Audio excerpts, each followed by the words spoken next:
Ini girlfriend aku Wawa yang bagi aku ketiaknya paling wangi di dunia.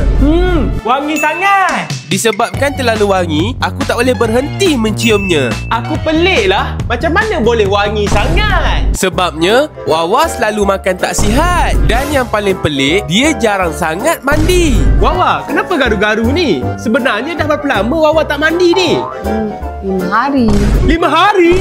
Yelah, 5 hari je. Tapi kenapa Wawa bau wangi? Adalah, rahsia. Apa rahsianya? Rahsia.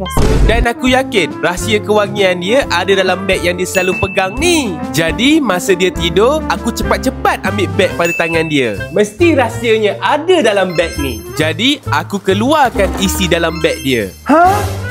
Apa ni? Ni ke rahsia Wawa supaya wangi? Wawa. Ya. Tadi Mai jumpa benda ni dalam beg Wawa. Kenapa ada dengan Man ni? Man curi Tak adalah. Mai tengok beg Wawa je tadi. Ni ke rahsia Wawa jadi wangi?